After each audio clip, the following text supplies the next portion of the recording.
बड़ी भगवान जी की कृपा है। सो हम लोग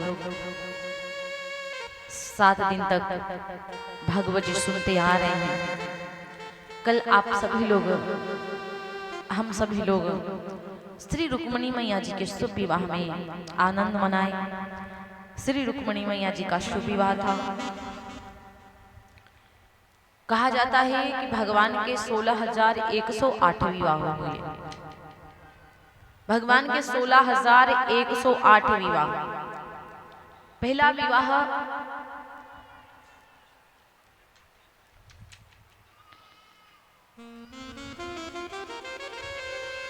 रुक्मणी मैया जी के संग में हुआ। फिर कहा जाता है कि रुक्मणी मैया जी के संग में जो प्रथम विवाह होता है,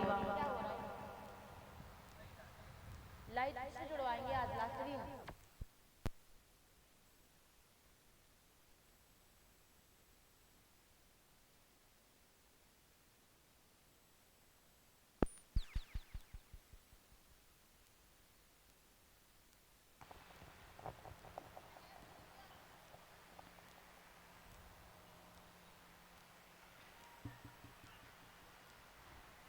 बोली व्यास भगवान की जय।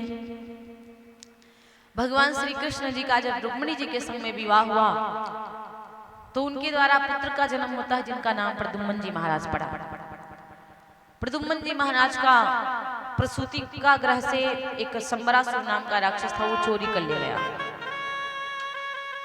और जो प्रसूति का ग्रह से एक राक्षस था वो भगवान कन्हैया के बेटे को चुरा ले गया।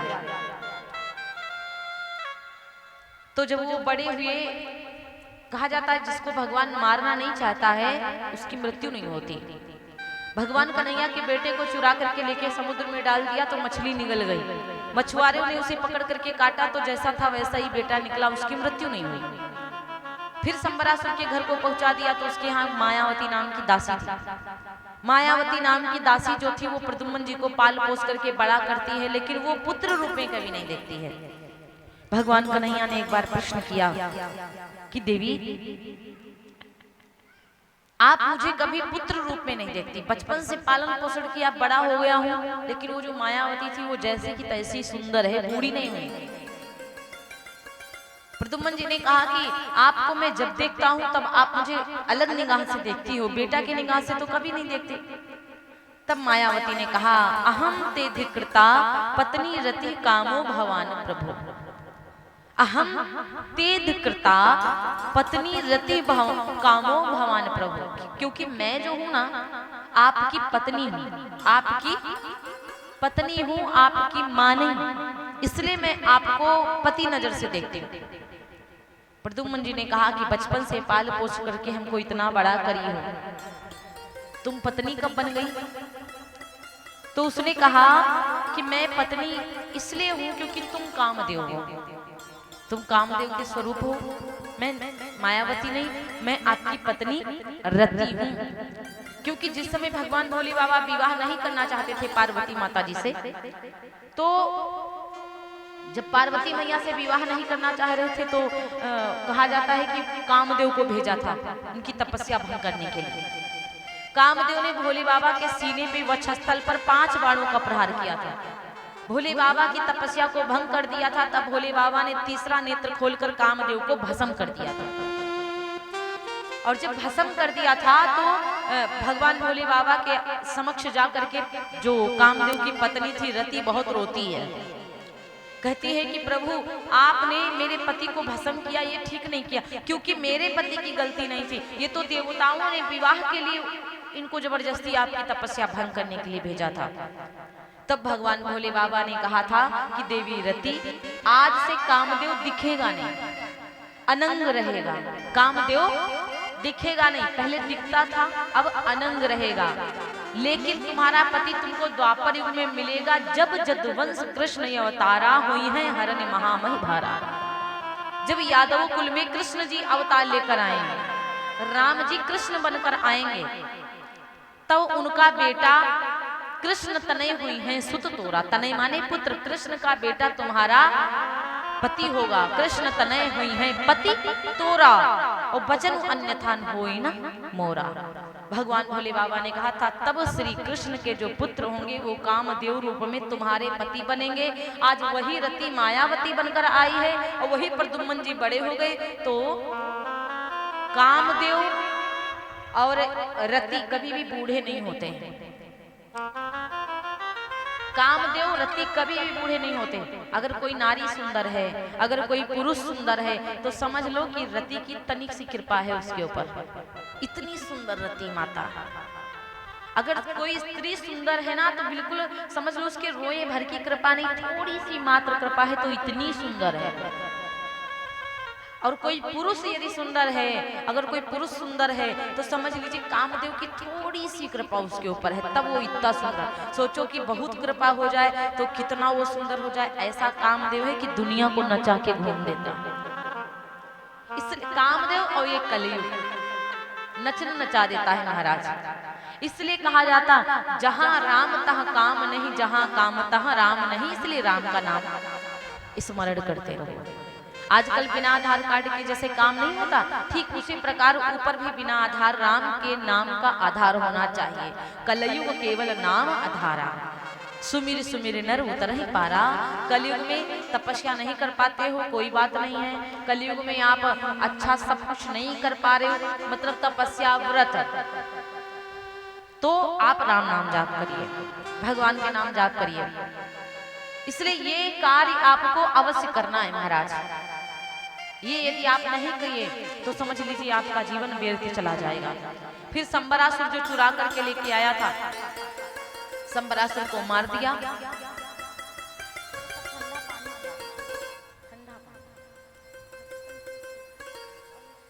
गिलास भी ले आइएगा। बोली व्यास भगवान की। तो महाराज कहा जाता है कि इस प्रकार से ये जो संबरासुर राक्षस था, तो संबरासुर को मार दिया भगवान कन्हैया के पुत्र ने, भगवान कन्हैया के बेटे ने मार दिया। और श्री कृष्ण भगवान जी के पास में भगवान श्री प्रद्युम्न जी महाराज उनके बेटा और रति के संग विवाह कर लिया, मायावती के संग। दोनों पति पत्नी भगवान के पास पहुंचे। भगवान के पास पहुंचे तो कहा जाता है एक बार भगवान श्री कृष्ण की सभा लगी थी। सभा में एक राजा आया था जिसका नाम था सत्राजित। उसके गले में मणि थी। मणि बहुत चमकदार होती है। जो उसके गले में मणि पड़ी थी, तो जब भगवान के पास में वो आया तो लोगों ने देखा कि मणि पहनकर आया है, मानो सूर्य देव आ रहे हैं। ठाकुर जी ने कहा ये सूर्य देव नहीं है, ये मणि है जो इसके गले में पड़ी है। समयंतक नाम है। 8 भार सोना प्रतिदिन मणि पैदा करती है। 8 भार सोना प्रतिदिन मणि देती है। लोगों ने कहा भाई ये मणि भगवान को दे दो, दान कर दिया करेंगे, आप धन भर भर के रख रहे हो, क्या मतलब है। उसको बुरा लग गया।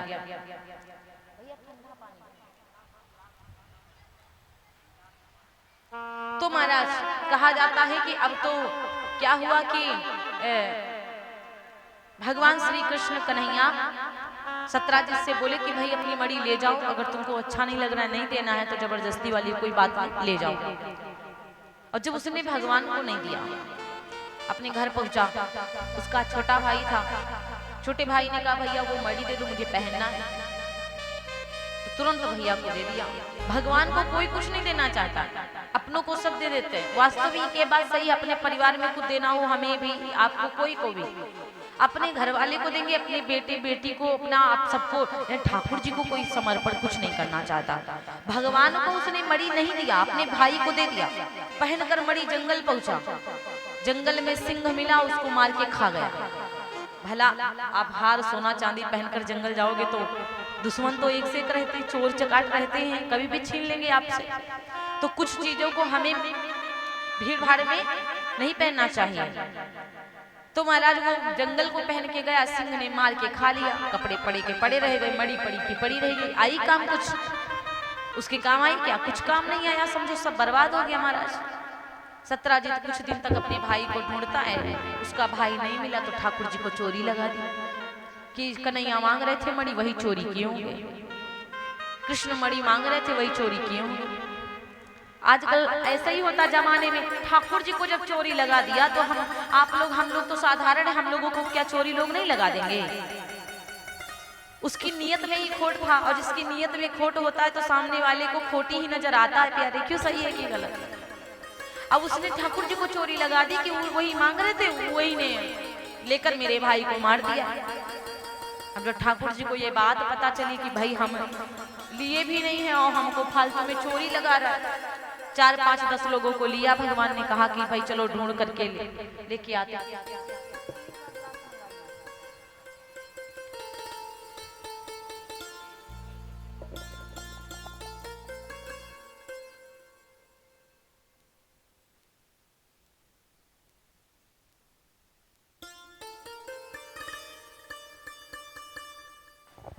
बोले व्यास भगवान की।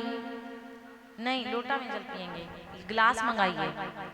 क्या सोचेंगे आप लोगों के बारे में, सब कहेंगे बताओ उनके स्टील का गिलास नहीं था। हाँ हाँ, कोई बात नहीं। बोले व्यास भगवान की भगवान अपना अलग ही दिमाग लगाते रहते। तो महाराज कहा जाता है कि अब क्या हुआ कि वो भगवान कन्हैया 10-5 लोगों को लिए ढूंढने पहुंच गए। और जब ढूंढने भगवान पहुंचे तो वहां पर देखा कि कपड़े लत्ता सब पड़े हुए हैं, खून में लथपथ। तो आगे अंदर भगवान जी जब पधारे, आगे बढ़े तो एक गहरी गुफा थी। गुफा के भीतर भगवान श्री कृष्ण को थोड़ा सा उजाला दिखाई पड़ा। तो गुफा के भीतर पहुंच गए। वहां पर एक भालू की बेटी, उसका नाम था जामवंती। जामवती बहुत सुंदर थी, उस तरह से तो दिल की बड़ी प्यारी थी। रूप रंग से मायने नहीं रखता जब तक दिल आपका नहीं सुंदर है, आपका हृदय अच्छा होना चाहिए। तो महाराज कहा जाता है कि भालू की बेटी जामवती जो थी वो बैठी मड़ी को खेल रही है। अब वो भालू की बेटी है, उसको क्या पता कि मड़ी क्या होती है। तो महाराज भगवान कन्हैया पहुंचे, कहने लगे देवी ये मड़ी आप मुझे दे दो, ये आपकी नहीं है और मेरी भी नहीं है, ये किसी और की है, मुझे चोरी लग रही है। वो भगवान को देखते ही मंत्र मुग्ध हो गई, मग्न हो गई, प्रेम हो गया, काश मुझे मिल जाते, अपने पति मान के बैठ गई ठाकुर जी को। तब तक जामवती से जब कहा भगवान ने मणि दे दो तो बड़ी जोर से चिल्लाई, तो उसके पिता जामवंत जी महाराज, वही रामचरितमानस वाले जामवंत जी, बूढ़े भालू जी, वही जामवंत जी आज भी अभी जिंदा हैं। द्वापर युग से अभी तक जिंदा है। जामवंत जी आए, चिल्लाने लगे अगर तुमको मणि चाहिए तो मुझसे युद्ध करो। अब भगवान से युद्ध करेंगे जामवंत जी।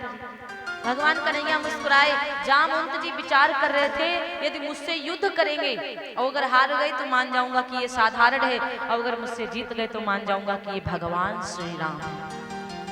भगवान से युद्ध करना प्रारंभ कर दिए। जामवंत जी उठा करके भगवान ने पलटा तो ढन ढन ढन ढन पता नहीं कहां तक उड़ते हुए गिरे। जामवंत जी एक ही मुक्का में उठ नहीं पाए। अब जामवंत जी को एहसास हुआ कि ये कोई साधारण नहीं है, ये हमारे भगवान जी हैं।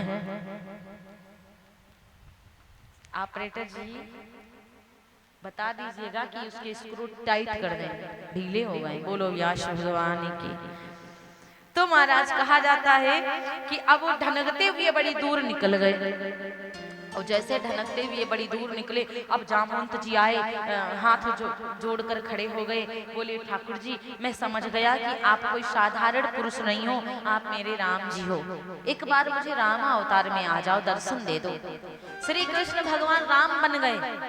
जामवंत जी की आंखों से खुशी के आंसू निकलने लगे, चरणों में दंडवत प्रणाम किया और ठाकुर जी से बोले प्रभु ये मणि आप ले जाओ।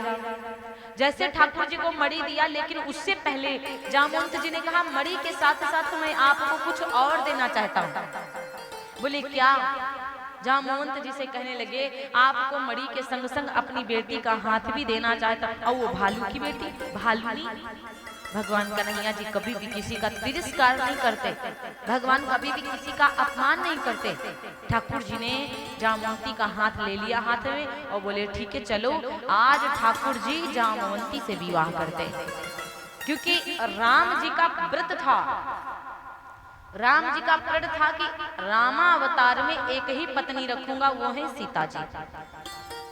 लेकिन जब जनकपुर राम जी घूमने गए थे, जब वनवास गए, तो सुपर्णखा बाकी बहुत सारी स्त्रियां जनकपुर की बहुत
बोली व्यास भगवान की।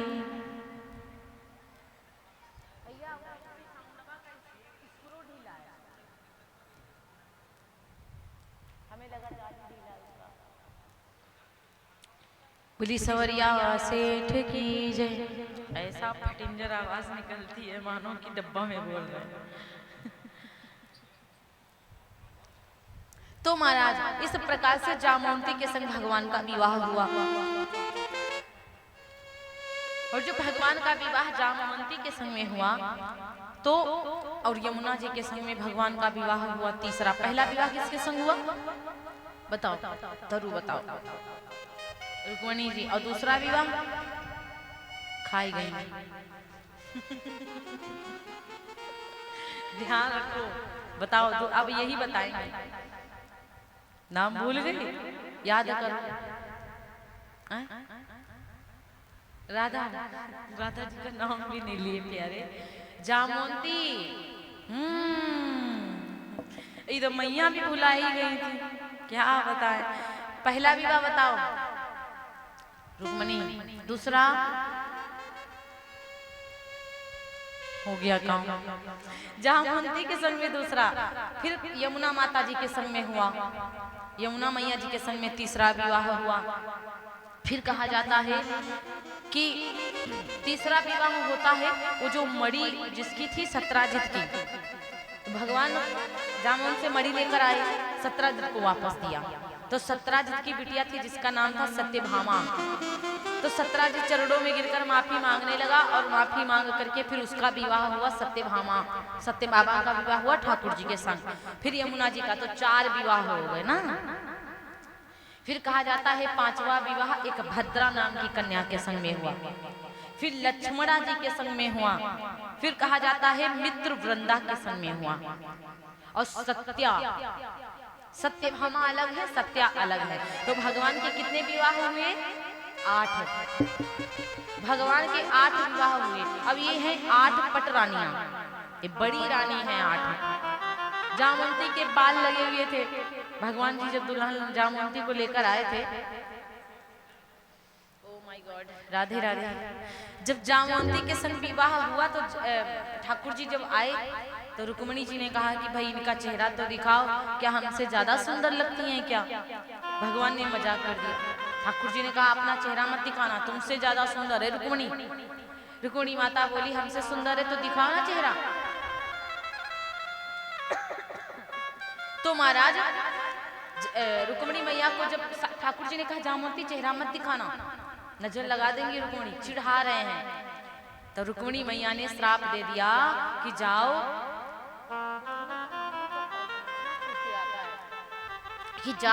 तुम मुझसे ज्यादा सुंदर हो, मैं तुमको श्राप देती हूँ, तुम मेरे बराबर सुंदर हो जाओ। रुक्मणी मैया जी का श्राप भी वरदान बन गया। और जब रुक्मिणी मैया जी का श्राप भी वरदान बन गया महाराज, तो कहा जाता है कि अब तो जामवंती भी रुक्मिणी जी की तरह सुंदर हो गई, बाल हट गए चेहरे के, बहुत सुंदर दिखने लगी। बोली व्यास भगवान की जय, आदि शक्ति जगदम्बा मैया की जय, जय जय श्री राधे श्यामा। इस प्रकार से भगवान के 8 विवाह हुए। एक भौमासुर नाम का राक्षस था। सो भौमासुर नाम के राक्षस के संग में वो भौमासुर राक्षस 20,000 कन्याओं को एकत्रित करना चाह रहा था। सोच रहा था कि 20,000 कन्याओं को एकत्रित कर लूंगा, संग में एक ही साथ 20,000 लड़कियों से विवाह करूंगा। बताओ राक्षस इतनी कन्याओं के संग विवाह करना चाह रहा था वो राक्षस। महाराज जब कन्या चुराने लगा तो वही हलचल मच गई कि 16,100 कन्याओं को चुरा लिया। कितनी? 16,100 कन्याओं को चुरा लिया। ठाकुर जी द्वारिका के राजा हैं। ठाकुर जी तक बात पहुंची कि भाई प्रभु देखो कन्याएं चोरी हो रही हैं। तो भगवान कन्हैया जी ढूंढना प्रारंभ किए कि कन्याओं को चुराता कौन है। ठाकुर जी जब पहुंचे ढूंढते ढूंढते तो पता चला कि एक भौमासुर नाम का राक्षस है, वो कन्याओं को चुराता है। तो भगवान ने भौमासुर को मार करके 16,100 कन्याओं को छुड़ा लिया। जब 16,100 कन्याओं को छुड़ाया तो भगवान कहने लगे कि देवियों आप जहां जहां की हो बताओ, मैं आपको वहां पहुंचा दूं। तो कन्याएं रोने लगी। कन्याओं ने कहा प्रभु जी आप मुझे वहां पहुंचा तो दोगे, लेकिन ना जाने लोग मेरे ऊपर क्या क्या लांछन लगाएंगे, यही कहेंगे इतने दिन तक गायब थी अब आई हैं। तो ठाकुर जी मैं आपके चरणों की दासी बनना चाहती हूँ। 16,100 कन्याएं रोने लगी। भगवान से बोली आपकी पत्नी बनना चाहती हूँ। भगवान ने कहा बाप रे 8 पटरानियां घर पर हैं, 16,100 तो 16,100 8 कितनी हो गई? 16,108। तो भगवान ने उनके संग में विवाह कर लिया। और जैसे भगवान ने उनके संग में विवाह कर लिया तो महाराज कहा जाता है कि जब भगवान के 16,108 विवाह हुए तब सारी पत्नियों के द्वारा बालकों का जन्म होता है। और ठाकुर जी 16,108 रूप बनाते हैं। ये नहीं कि 16,108 पत्नियां थी तो भगवान एक ही थे, 16,108 रूप बनाते हैं। ये ग्वाल बाल, ये गोपियां, ये राधा रानी और राधे राधे